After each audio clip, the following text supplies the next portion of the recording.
같이 받들어 읽도록 하겠습니다. 시작.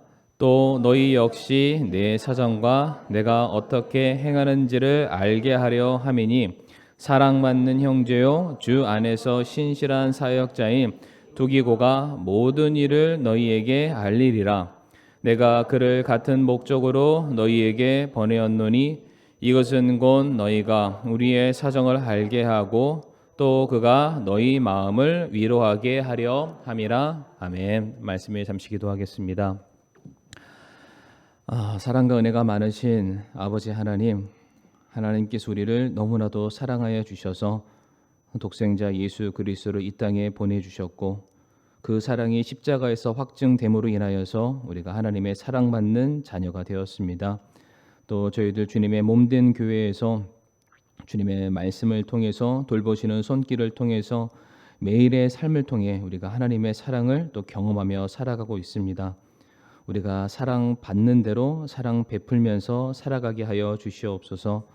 정말로 저희들이 주님의 사랑을 세상에 증거하는 자들 되게 하여 주옵시고 교회 안에 한 지체된 형제 자매들에게 내 몸과 같은 사랑을 베풀 수 있는 우리 교회 모든 성도님들이 되게 하여 주시옵소서.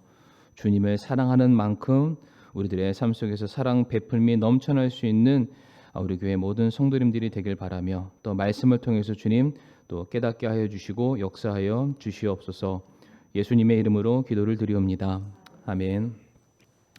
자리에 앉으시겠습니다.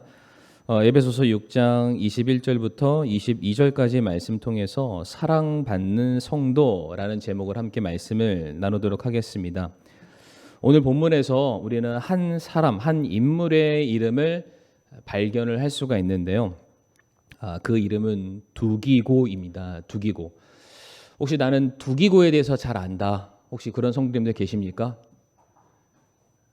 아니면은 듣긴 들었던 것 같지만 그냥 오늘 처음 듣는 것 같다. 혹시 한번 설문조사를 한번 해보겠습니다. 두기고에 대해서. 그러니까 좀 많이 낯선 인물이라는 거 이렇게 알겠습니다. 두기고의 이름의 뜻을 살펴보니까요. 뜻이 화면 넘겨주시면은 운명적이다 혹은 행운이다라는 뜻을 가지고 있습니다. 이것을 조금 풀어서 해석을 하면은요, 굉장히 복스러운 사람이다, 복된 자다, 혹은 우리 안에서 유익을 끼치는 자다라고 우리가 이것을 해석해서 말씀을 전해드릴 수가 있습니다. 우선 우리 성도님들이 두기고에 대해서 잘 모르시니까 성경에 두기고라는 인물이 나와 있는 모든 말씀 구절을 이 시간 한번 찾아볼 텐데요. 한번 잘 따라와 주시길 바랍니다. 이제 세 가지 본문을 찾도록 할 텐데 첫 번째 성경에 두기고라는 이름이 등장했던 사건이 바로 사도행전 20장 4절에 있습니다. 이 말씀 한번 같이 읽어보실까요? 시작. 그와 함께 아시아로 들어간 사람들은 베레아 사람 소바도와 데살로니가 사람 아리스다고와 세군도와 더베 사람 가이오와 디모데와 아시아 사람 두기고와 드로비모더라. 아멘. 여기에서 드디어 오늘 본문의 주인공이라 말할 수 있는 두기고라는 사람이 등장을 하는데 사도행전 20장은 어떠한 배경을 가지고 있냐면 사도 바울이 전도 여행을 이제 계속 떠나잖아요. 근데 그 중에서 3차 전도 여행을 떠나게 되었을 때에 그 전도 행렬에 포함되어 있었던 한 사람이 바로 두기고다라고 말씀을 드릴 수가 있습니다. 성도님들 사도행전 20장 말씀을 한번 펴 주시겠습니까? 사도행전 20장 말씀. 사도행전 20장 1절 말씀을 한번 다 같이 살펴보겠습니다. 20장 1절 말씀. 우리가 방금 전에 이제 사도행전 20장 4절 말씀을 읽었는데 우리가 따로 이제 본문을 펴지 않았지만은 사도행전 20장 말씀을 펴시고요. 20장 1절 말씀 보게 되면은 소동이 그침에 바울이 제자들을 불러 포옹하고 떠나서 마게도니아로 갔다라고 되어 있습니다. 그러니까 20장 4절 말씀, 사도 바울이 3차 전도 여행을 하게 되는 그 바로 막간의 사건은 뭐냐면 어떠한 소동이 있었다는 것을 알 수가 있습니다. 이 시간이 이제 굉장히 이제 촉박하기 때문에 다 설명을 드리지는 못하지만 사도행전 20장 바로 앞에가 어딘가요? 사도행전 19장입니다. 제가 너무 어려운 질문을 드려서 죄송합니다. 20장 바로 저는 19장. 근데 19장에 어떠한 사건이 있냐면 사도 바울이 전도 여행을 하다가 에베소라는 지역에 정착을 하게 됩니다. 근데 거기서 정착해서 사도 바울이 2년 동안 성도들을 이제 말씀을 가르치게 되죠. 근데 말씀을 가르치면은 말씀은 살아있고 능력이 있기 때문에 사람을 변화시키는 역사가 있습니다. 에베소에는 아데미 신전이라고 오늘날로 바꿔서 설명하면은 다이애나 신, 여신이 있고요. 그 여신은 사냥의 신입니다. 사냥을 관할하는. 그러니까 결국에는 사람들이 아데미 신전을 찾아가는 것은 뭔가 그들의 삶의 필요가 풍족하게 채워지기를 바라는 마음에 찾아가는 거였습니다. 그리고 그와 관련된 수많은 이제 자료, 서적들이 있었고 그 신상을 따라 만든 이런 흉상 같은 것들.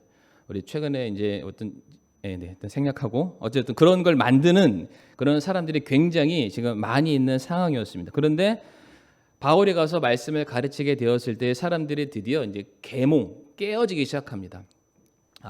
우리가 배웠던 것들이 잘못된 것이었구나, 거짓이었구나, 가짜였구나. 그래서 19장 말씀 보게 되면 사람들이 잘못된 가르침들이 적혀 있는 서적들을 다 가져와서 한 곳에서 광장 한가운데에서 그것을 불태우게 됩니다. 그게 은화 약 5만 개의 가치가 있다. 책으로 따지면 약 50억 원어치의 책을 산더미처럼 쌓아놓고 이것을 불태우는 사건이 일어나게 되죠. 그러니까 기존에 우상을 믿던 사람들이 회심하기 시작하니까 그 아데미 형상을 하고 있는 우상신을 사람들이 집 안에 하나씩 세워놓고 기도해야 되는데 이 일을 안 하기 시작하는 거예요. 그러니까 우상신을 섬기지 않기 시작하자 19장 말씀 보게 되면은 데메드리오라는 이 우상신을 깎아 만드는 사람의 협회장이라는 사람이 하나 나옵니다. 그러니까 그 사람이 자기 밥줄이 끊겼잖아요. 그러니까 사도 바울을 고발을 합니다. 우리 밥그릇이 끊겼고 이 사람이 우리가 믿는 거와는 전혀 다른 것을 해서 민중을 선동하고 있으니까 이 사람을 어떻게든 좀 처단해 주세요라고 붙잡아 갔는데 19장 말미를 보게 되면은 바울을 벌할 적절한 어떠한 증거를 찾지를 못하게 됩니다. 실제 잘못한 것도 없고 법적으로 무엇을 제재를 가할 수 없게 되자 바울을 그냥 풀어주게 됩니다.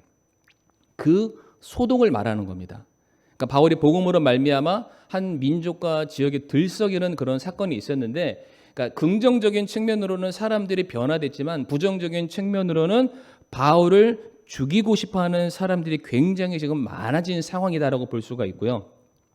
이어지는 20장 3절 말씀 보게 되면은 여전히 바울을 음해하려는 세력들이 그 주변에 굉장히 많은 것을 알 수가 있습니다. 그러니까 이와 같은 배경에서 바울이 3차 전도 여행을 지금 시작을 한 겁니다. 오늘 오전 말씀 성도님들 이제 기억하실 텐데 예수님께서도 요한복음 6장부터 7장 37절에서 사람들에게 내게와 생수를 마셔라 라고 하기 전에 굉장히 복음을 전하기 어려운 상황이었다는 것을 제가 말씀을 드렸잖아요. 마찬가지로 사도 바울이 3차 전도 여행을 갈 때에는 1차, 2차가 너무나도 성공적이었기 때문에 그래 또 3차 가자 이런 상황은 아니었어요. 그러니까 복음을 기다리는 사람들에게는 사도 바울이 굉장히 기다려지지만은 세상으로 봤을 때는 사도 바울의 행적 자체가 그들을 대항하고 그들의 밥그릇을 빼앗아가는 역할이기 때문에 계속해서 수많은 사람들이 바울을 죽이고자 아주 혈안이 되어 있습니다. 그러니까 1차 때도 그랬으면 2차 때는 더 할 거고요. 3차 때는 더 많은 사람들이 바울을 어떻게 해서든 죽이고 그를 감옥에 가두고자 하는 마음이 가득했던 상황입니다. 그런데 그와 같은 상황 속에서 바울은 여전히 자기에게 맡겨진 복음 사역을 감당하기 위해서 자기와 함께할 사람 일행들을 불러 모으고, 그래서 오늘 본문 4절에 방금 전에 봤던 것처럼 베레아 사람 소바더와 데살로니가 사람 아리스다고와 세곤도 사람 더베와 가이오와 그리고 두기고와 드로비모라는 사람과 함께 3차 전도 여행을 떠나게 됩니다. 그러니까 지금 이것은 무엇을 얘기해 주냐면요, 두기고가 내가 바울과 함께 전도 여행을 떠나게 됐을 때 자기에게도 그동안 바울이 경험했었던 고난과 결박이 나에게도 있을 것을 알고 떠난 겁니다. 모르고 떠난 게 아니에요. 지금 바로 4절 바로 위에 사도행전 20장 3절에 바울을 죽이고자 하는 세력이 있었다라고 되어 있어요. 그러니까 바울이 조금이라도 빈틈을 보이고 누군가에게 보호를 받을 수 있는 그런 상황이 아니면은 얼마든지 죽을 수 있는 상황이에요. 그럼 우리 성도님들 오늘 요한복음 7장 30절 말씀 기억하시죠? 아직 때가 아니더라. 하나님께서 바울을 통해서 복음을 세상 끝까지 전하고자 하는 계획을 세우셨고요. 그 계획이 완성되기까지는 누구도 함부로 손을 댈 수가 없습니다. 근데 어쨌든 이 3자의 입장에서 두기고의 입장에서 이 전도 행렬에 포함되는 게 결단코 쉬운 일이 아니라는 사실이죠. 근데 그럼에도 불구하고 두기고가 그 전도에 합류를 하게 됩니다. 고난을 감수하겠다라는 뜻이 담겨져 있습니다. 뿐만 아니라 여기 두기고에 대해서 아시아 사람이라고 소개를 하고 있습니다. 이 아시아는 지금 우리가 살고 있는 아시아가 아닌 것을 성도님들 아시죠? 터키 그 옆에 있는 그 지역들을 말하는 게 성경에 나와 있는 아시아 지역인데, 아시아라는 것은 실질적으로 예루살렘과 온 유대와 사마리아와 땅 끝까지 이르는 이방 땅을 얘기합니다. 그러니까 복음의 순서가 예루살렘을 시작해서 이방으로 가는 거잖아요. 그러니까 그 순서를 말씀을 드리는 건데, 아시아에 있는 사람은 거의 땅 끝에 위치한 사람들이라고 볼 수가 있습니다. 그 말인즉슨 바울과 같은 사람들이 복음을 전하게 되었을 때에 이제 막 복음을 접하게 된 사람들이 아시아 사람들이에요. 그러니까 신앙의 연수로 따지면은 햇병아리에 불과한 사람들입니다. 그럼에도 불구하고 아시아 사람이었던 두기고가 자기가 얼마든지 목숨이 위험할 수 있음에도 불구하고 전도 여행에 동참해서 자기의 남은 모든 인생을 바쳤던 사람, 바로 그 사람이 두기고라고 되어 있습니다. 두 번째로 두기고가 어디서 나오냐면요, 골로새서 4장 7절과 8절 그리고 18절 말씀에도 기록되어 있는데요. 우리 7절과 8절 말씀 먼저 한번 읽어주시겠습니다. 시작.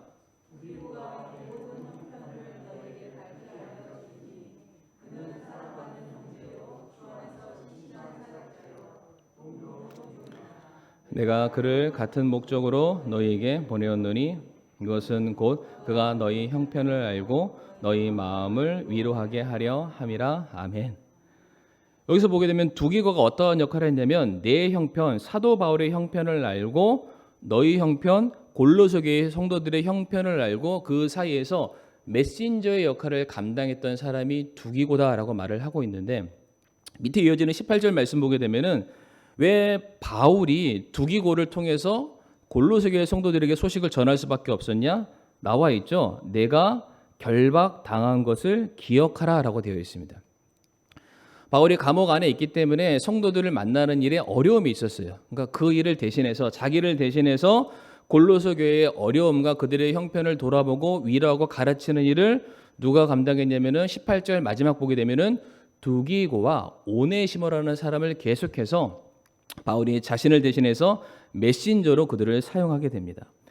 그러니까 교통이 발달하지 않았던 당시에 서신을 전하는 것은 굉장히 힘듭니다. 지금이야 카톡 한 번, 이메일 한 번으로 지금 내가 서 있는 이 순간 저 반대편에 있는 호주와 미국에도 모든 소식을 실시간으로 보낼 수 있지만, 이때 당시에 서신을 보내기 위해서 사람이 직접 가야 됐어요.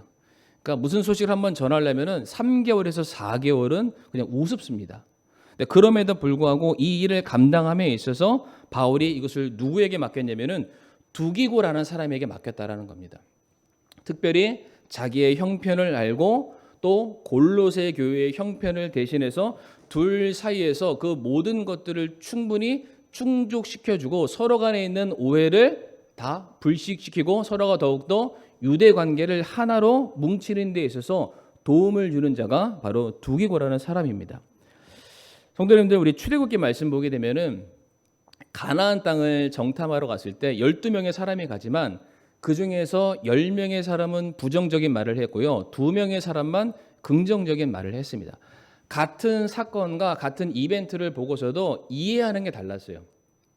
어떠한 사람들은 하나님의 말씀 그대로 믿고 그것을 사람들에게 전달하는 사람이 있는가 하면, 어떠한 사람들은 하나님의 말씀과 상관없이 내가 보고 내가 느끼는 대로 내 감정과 내 견해를 전하는 사람이 있습니다. 그러니까 결국 하나님의 말씀대로 움직이지 않고 내 생각대로 움직이게 됐을 때 수많은 이스라엘 백성들이 혼돈 가운데 빠졌던 것을 우리 성도님들 아마 기억을 하실 거예요. 그러니까 마찬가지죠. 지금 바울이 복음으로 말미암아 감옥에 갇히게 됐어요. 근데 바울이 감옥에 갇힐 때마다 수많은 소문들이 돌게 되었습니다. 그의 리더십이 문제였다. 그의 재정적인 것이 문제였다. 그게 또 다른 문제로 그가 감옥에 갇히게 되었다. 사도 바울이 복음을 전하고 떠나는 그 순간 그 교회의 리더십이 사라지는 거잖아요. 그때마다 바울이 그 주변에서 공격을 계속해서 받게 됩니다. 그러니까 바울의 그 형편에 대해서 수많은 사람들이 누군가 이 소식을 전달해 줄 수 있는 사람이 없으면 바울이 오해를 받기에 딱 좋은 상황이었습니다. 마찬가지로 사도 바울이 전도 여행을 하면서 어떠한 곳에 특정 지역에 5년, 10년 있을 수가 없었잖아요. 그러니까 떠날 수밖에 없습니다. 이 사람들을 가르치는 데 있어서 사도 바울이 자기 몸이 하나였기 때문에 누군가가 자신을 대신해서 가르쳐주는 사람이 있어야만 했어요. 그런데 이것을 가르쳤을 때 어떠한 소식을 전했을 때에 정확한 팩트죠. 어떠한 사실에 대해서 자기의 생각을 전하는 것이 아니라 말씀 본인의 것을 전달해 줌에 있어서 오늘 본문 말씀 보게 되면은 두기고만한 사람이 없었다. 두기고는 정확하게 바울이 전달하고자 하는 메시지를 전해주는 사람이었다. 마치 하나님께서 다윗을 왕으로 세우셨을 때에 그가 내 마음에 합한 자다. 내 생각과 내 뜻을 정확하게 이 땅에서 구현해내는 사람이었음을 하나님께서 다윗에게 칭찬하셨던 것처럼 바울의 입장에서 자기의 모든 마음을 대변해 줄 수 있는 사람이 두기고라는 사람이었습니다. 우리가 세 번째 말씀 볼 텐데요. 세 번째 디모데후서 4장 12절 말씀. 우리 4장 12절 말씀 한번 읽어 주시겠습니까? 시작. 아멘. 굉장히 짧은 말씀이죠. 그러니까 두기고라는 사람이 에베소로 갔대요. 그냥 끝입니다. 그런데 이 말씀을 이해하기 위해서는 그 바로 위에 있는 말씀이죠. 같은 디모데후서 4장 말씀 보게 되면은 데마라는 사람이 등장을 하는데 데마는 현재 이 세상을 사랑하여 나를 버리고 데살로니가로 갔대요. 그러니까 어디로 갔다는 것은 중요하지 않습니다. 어쨌든 데마도 원래 사도 바울과 함께 복음을 전하는 대열에 합류했던 사람이었는데 그냥 데마는 자기의 개인적인 사익을 위해서 그 전도 행렬에서 스스로 떠나는 사람이었다. 세상을 선택했다라고 되어 있습니다. 그런 데마를 소개하고 난 그 이후에 두기고라는 사람이 등장하잖아요. 근데 두기고는 뭐라고 되어 있습니까? 그는 에베소로 보내어졌다라고 말하고 있습니다. 그러니까 어떠한 사람은 순종함으로 어떠한 장소에 가는 사람이 있었고요. 어떠한 사람은 순종하지 않고 자기 뜻대로 대열을 이탈한 사람이었다라는 것을 알 수가 있습니다. 특별히 당시 에베소는 어떠한 곳이었냐면은 교회가 부흥하는 곳이 아니었어요. 우리 요한계시록 말씀 보게 되면 에베소 교회를 어떠한 교회라고 책망하시냐면은 아마 잘 아실 텐데요. 첫 사랑을 잃어버린 교회가 에베소 교회였습니다. 그리스도인들을 향한 박해가 가득했던 곳이 에베소 교회였고요. 이단 사상으로 말미암아 교회 안에서 분란과 싸움이 그치지 않는 곳이 에베소 교회였고 결국 그 모든 것으로 말미암아 하나님을 처음 만났고 하나님을 처음 예배드리고 하나님을 섬겼었던 그들의 애틋했던 첫 사랑이 식어져 버린 교회가 바로 에베소 교회였습니다. 그러니까 사역이 잘 되는 곳이 아니라 언제라도 교회가 두 쪽으로 갈라져도 얼마든지 갈라질 수 있는 교회가 에베소 교회였어요. 그런데 사도 바울이 그 교회의 어려움과 아픔의 형편을 알고 누구를 보냈냐면은 두기고라는 사람을 보내게 됩니다. 어쩌면 데마 같은 사람을 보냈다면은 에베소 교회를 찾아갔다가 문제가 있는 것을 알고 그 자리에서 더 이상 내가 감당할 수 없다. 이것은 내 역량을 벗어나는 일이다. 이건 나와는 상관없다. 아마 떠났을 거예요. 그런데 바울이 에베소 교회를 찾아갈 수 없는 그 어려운 형편 속에서 자신을 대신해서 두기고를 보내게 됩니다. 문제가 있고 어려움이 있는 교회. 이 얘기는 바울이 누구보다 두기고라는 사람을 굉장히 신뢰했음을 말해주는 것이고요. 두기고의 경우에는 어떠한 문제가 있다고 해서 쉽사리 그 자리를 떠나지 않는 사람이라는 것을 알 수가 있습니다. 또 하나 데마의 경우에는 세상을 사랑하는 사람이었지만 반대로 두기고는 세상보다는 하나님을 더 많이 사랑하는 사람, 그리고 영혼을 사랑하는 사람, 교회를 사랑하는 사람이다. 데마를 통해서 우리는 충분히 이와 같은 메시지를 그 안에서 발견을 할 수가 있습니다. 제가 세 가지 본문을 통해서 말씀드렸죠. 첫 번째, 두기고는 어떠한 사람이었냐면 사도 바울이 3차 전도 여행을 가려 했을 때 함께 있었던 동역자였습니다. 근데 단순히 해외여행을 떠나기 위한 합류가 아니었죠. 고난을 감내한 대열의 합류였습니다. 두 번째로 두기고는 어떠한 사람이었냐면은 바울이 감옥에 갇혔을 때에 감옥에 갇혀 있었던 바울의 형편을 누구보다 가까이에서 돌봤던 사람이고요. 뿐만 아니라 바울이 가지 못하는 교회들에 찾아가서 그 교회를 돌보는 사람이 두기고라는 사람이었습니다. 그럼 마지막 세 번째죠. 두기고의 경우에는 다른 사람들은 바울 곁을 여러 가지 문제로 떠나고 있었지만은 두기고는 끝까지 바울과 함께 그 사역을 감당했던 사람이라는 사실입니다. 바로 이와 같은 디모데 말씀과 골로새 말씀과 사도행전의 이 말씀을 총합으로 묶어놓은 것이 바로 오늘 본문이죠. 6장 21절부터 22절에 나와 있는 말씀이 바로 두기고에 대한 분명하고 종합적인 내용의 합이라고 할 수가 있습니다. 여기에서 이제 우리가 세 가지만 말씀드리고 말씀을 마치도록 할 텐데, 첫 번째, 두기고는 어떠한 사람이었냐면은 모두의 사정을 알게 하는 사람, 모두의 사정을 돌아보고 그들의 형편을 위로해 줄 줄 아는 사람이 바로 두기고였습니다. 우리가 인간관계 속에서 이게 말처럼 중요한 게 없습니다. 말에 대해서 아무리 강조해도 부족함이 없다라고 생각을 하는데요. 우리는 때때로 말 한마디에 사람을 얻기도 하고요. 말 한마디 때문에 사람을 잃고 때로는 그 공동체가 깨어지는 그런 경우들도 왕왕 보게 됩니다. 그런데 무슨 말이냐? 공동체 안에서 어떠한 소식이나 정보를 전달할 때 그의 교제도 포함이 될 수 있습니다. 이게 어떻게 전하느냐에 따라서 내가 원래 전하고자 했던 의도나 취지와 완전히 다르게 상대방에게 왜곡이 되거나 와전되는 경우들이 너무나도 많습니다. 그러니까 내 의도는 그게 아니었던 거예요. 그런데 말을 하다 보니까 문제가 생기는데 왜 문제가 생기냐? 내가 가운데서 중립적인 입장에서 내 의견을 전달하지 못하기 때문에 무슨 문제가 생기는 거예요. 문제가 생겼다는 것은 A랑 B라는 두 그룹 사이에서 의견이 지금 충돌되고 있는 것인데 어떠한 사람이 개입하게 되었을 때 한쪽 편만 들게 되면은 오히려 그 A와 B의 관계를 더 깨어버리는 그런 상황들이 생기게 됩니다. 그런데 두기고의 경우는 어떠한 편에 서거나 어떠한 이해관계 때문에 한쪽에 서 있는 사람이 아니었음을 말해주고 있습니다. 바울이 말하잖아요. 그가 나의 형편을 돌아보고 너희의 형편을 돌아볼 줄 아는 그러한 사람이었다. 다시 말해 두기고는 공공의 유익을 위해서 모든 사람들의 유익을 위해서 대변하는 사람이었다라는 것을 말해주고 있습니다. 특별히 앞에서 제가 설명을 드렸지만은 사도 바울이 서신서를 많이 쓴 이유가 있습니다. 왜 많이 썼을까요? 전도를 많이 하다 보니까 많은 곳에 많은 교회를 세웠겠죠. 그러나 한 곳에 오래 정착할 수 없기 때문에 바울은 그 자리를 언젠가는 떠날 수밖에 없었습니다. 리더십이 부재되면은 리더십을 부재로 말미암아 그 사람에 대한 온갖 모함과 공격이 들어갈 수밖에 없습니다. 그러다 보니까 사도 바울이 때마다 자신의 음해, 어떠한 잘못된 소문들에 대해서 이것을 불식시키기 위해서 계속해서 서신서를 쓸 수밖에 없어요. 그러니까 한 문제를 해결하기 위해서 그렇게 많은 편지를 썼는데 그 편지를 보낼 때마다 보낸 사람이 오늘 본문에 나와 있는 두기고라는 사람입니다. 성도님들 아시죠? 이게 편지 하나 보냈다고 내가 문자 하나 보냈다고 이게 다 안 됩니다. 때때로 어떠한 사람과 문제가 발생하게 됐을 때 이게 전화로 하거나 직접 만나야만 해결될 때가 있습니다.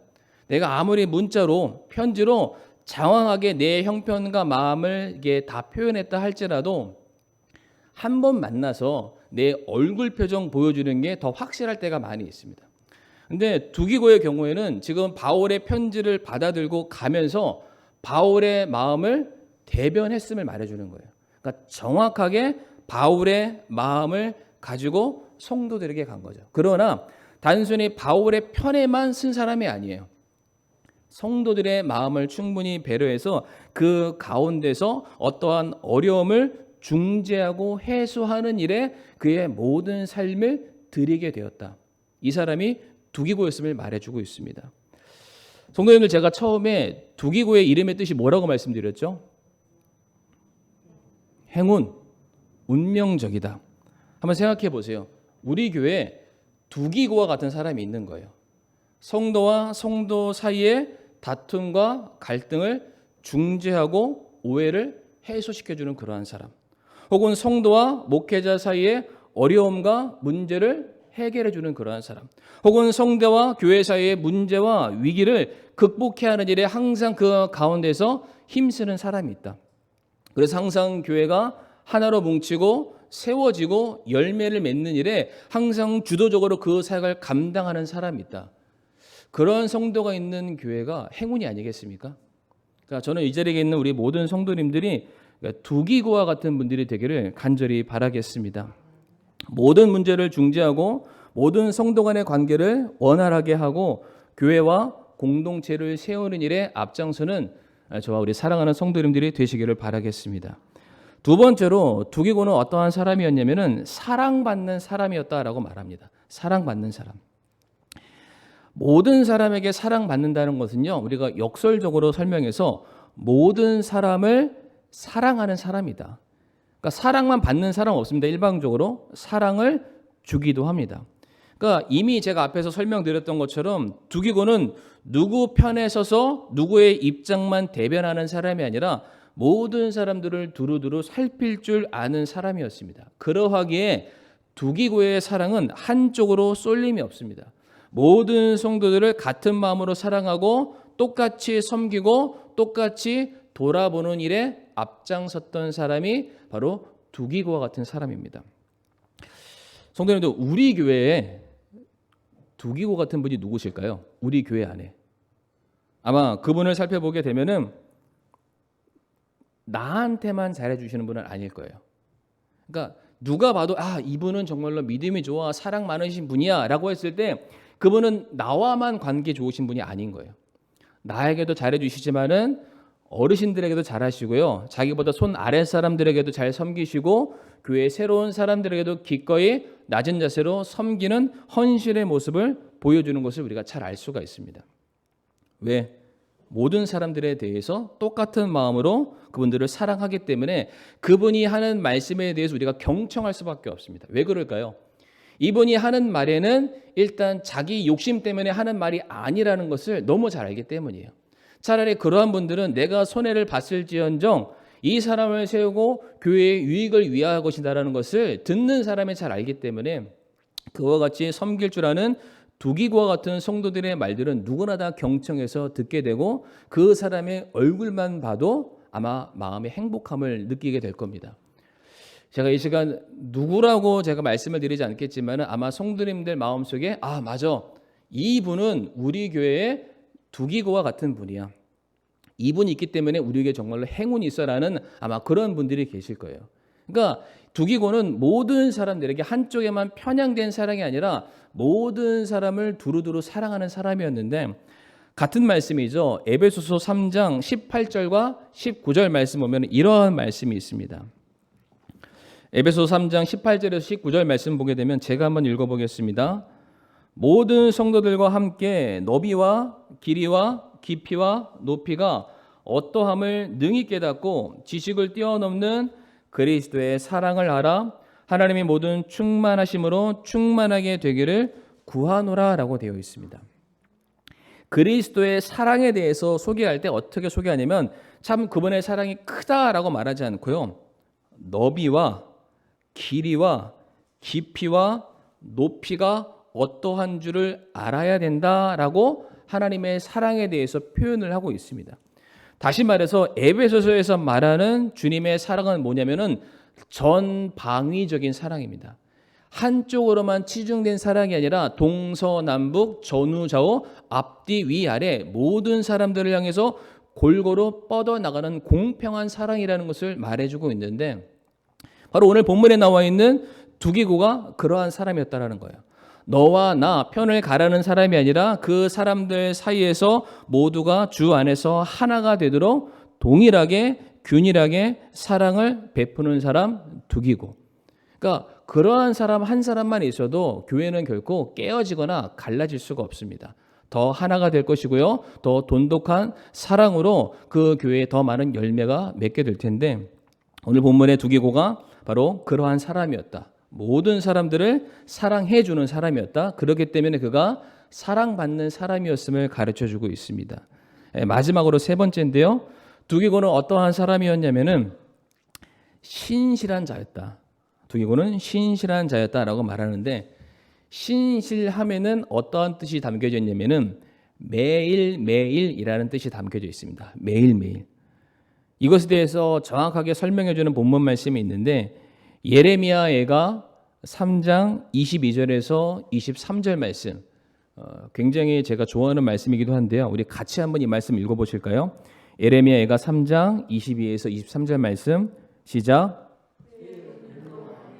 우리가 소멸되지 아니하였으니 그분의 불쌍히 여기심은 끝이 없도다. 그것들이 아침마다 새로우니 주의 신실하심은 크시나이다. 아멘. 하나님의 신실하심에 대해서 지금 소개를 할 때 그 신실하심이 아침마다 새롭다라고 말합니다. 그러니까 신실은 매일매일이 새로운 것을 의미하는 것이고요. 매일매일 꾸준함을 말합니다. 단순히 신실함은 다른 사람들보다 뭔가를 더 잘하는 스킬이나 능력을 말하지 않습니다. 신실함은 다른 사람들보다 믿음의 크기가 더 크다는 것을 말하는 것이 아니라 신실함은 꾸준함, 항상 지속성을 의미하는 단어입니다.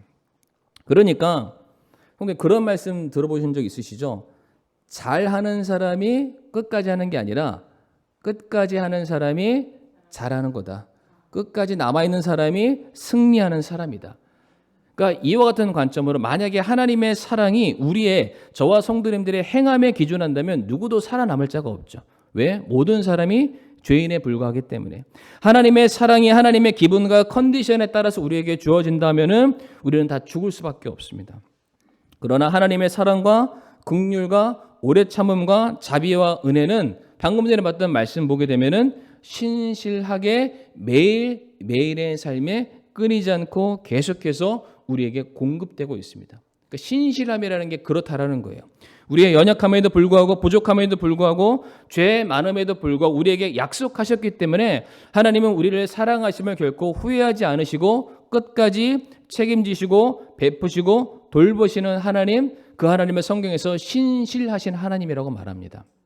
그런데 오늘 본문에서 두기고를 뭐라고 소개했냐면은 그는 신실한 자다라고 말하고 있습니다. 무슨 뜻일까요? 대만은 떠났지만 두기고는 남았습니다. 바울이 감옥에 가서 그의 사역이 끝나는 듯 했지만 여전히 두기고는 그 바울을 찾아서 바울의 형편을 돌아보고 그의 마음을 받아들고 또다시 교회를 찾아가서 교회의 어려움을 해소할 줄 아는 사람이 두기고였습니다. 바울이 3차 전도여행을 떠나는 데 있어서 많은 어려움들이 있었지만 그럼에도 불구하고 한번 결정한 복음 사역의 대열에 그는 낙오하지 않고 끝까지 그 자리를 감당했던 사람. 그러니까 두기고는 신실한 사람이었어요. 제가 우리 교회에서 사역이 그렇게 길지는 않지만 굉장히 많이 느꼈던 게 뭐냐면 물론 사람이 많은 교회에서는 이렇게 함께 헌신할 수 있는 많은 사람들이 있으니까 어떻게든 많이 될 때가 있습니다. 그런데 이제 교회 규모가 작으면 작을수록 이 한 성도님이 굉장히 중요합니다. 왜 그럴까? 이 성도님 한 분이 맡은 사역이 종류가 너무 다양하세요. 그러니까 어떤 분들은 차량 운전부터 시작해서 청소와 뭐 찬양 연습과 비롯해서 한 사람의 1인 다역을 합니다. 무슨 얘기일까요? 이 한 분이 빠지면 그분이 감당하고 있는 3개, 4개, 5가지의 사역이 그냥 빵꾸가 난다는 거예요. 빵꾸가 좀 적절한 단어인가요? 이게 무너질 수밖에 없습니다. 아니 꼭 그렇게 사역의 개수가 많지 않는다 할지라도 분명한 것은 내가 이 교회를 위해서 헌신한 분야가 다 있으실 텐데 그 자리에 그분이 안 계시면은 그로 말미암아 그 교회의 사역에 무엇인가 부족함이 발생하는 것들을 제가 막 보게 되면서 야, 이게 한 분이 참 귀하구나라는 것을 이게 알게 되고 체감을 하게 됩니다. 물론 그럴 때마다 또 다른 성도님들, 여전히 자기 자리에서 꿋꿋이 신앙생활을 감당하시는 성도님들이 그 비어있는 자리를 대신해서 이제 뭐 홍길동이죠. 여기도 가고 저기도 가고 그분이 막 등장해서 다 감당하는 그런 사역들을 보게 되는데, 어쨌든 간에 한 성도가 자기에게 주어진 그 사역을 감당하는 게 결국에는 교회를 세우는 일인데, 이 일들이 그냥 매일같이 별것 아니지만은 신실하게 감당해 주심으로 말미암아 교회가 더욱더 건강하게 자랄 수 있다. 그런 차원에서 두기고는요, 어쩌면은 이게 이름도 별로 나지 않습니다. 성경 말씀 보게 되면 교회를 세운 사람 했을 때 바울, 뭐 베드로, 뭐 디모데 같은 사람, 이런 사람들 이름만 강조되지 교회를 세웠다고 해서 두기고 이러지는 않죠. 근데 분명한 것은 누군가는 세웠지만 그냥 지나치면은 무너질 수밖에 없는데, 그 교회가 계속해서 존속할 수 있도록 그 세움을 붙들어 주었던 사람이 누구였냐? 신실한 자 두기고였습니다. 그러니까 결국 이와 같이 영혼을 사랑하고 자기 맡은 일에 최선을 다하고 끝까지 복음을 위해서 경주했던 이 사람은 성경에서 말하기를 이 사람이 사랑받는 자였다. 골로새서에서도 이를 사랑받는 자라고 말하고 있고요. 에베소서에서도 두기고를 말하기를 이는 사랑받는 성도였다. 성도들도 사랑하지만 하나님께서도 이 두기고를 사랑하신다라는 그런 말씀이 될 수 있습니다. 그렇기 때문에 이 자리에 있는 우리 모든 사랑하는 성도님들, 우리 교회에 두기고와 같이 사랑받는 자들이 되시기를 간절히 바라겠습니다. 우리 교회에도 그렇고 하나님에게도 그렇고 정말로 행운 같은 사람, 복덩이와 같은 분들이 될 수 있기를 간절히 바라면서 말씀을 마치겠습니다. 이 시간 함께 머리 숙여서 오늘 말씀 우리가 기억하면서, 하나님, 제가 우리 교회에 두기고와 같은 자가 되게 해주세요. 정말로 섬기는 그 자리를 계속해서 지킬 수 있게 해주시고 신실한 자가 되게 해주시고 모든 성도들의 사정을 돌아보고 그들을 위로해 줄 수 있는 사람이 되게 해주세요. 내가 교회에 큰 업적과 족적을 남기지 못한다 할지라도 교회를 붙들어 갈 수 있는 사람 될 수 있게 해주세요라고 이 시간, 짧은 시간이지만은 기도하길 원합니다.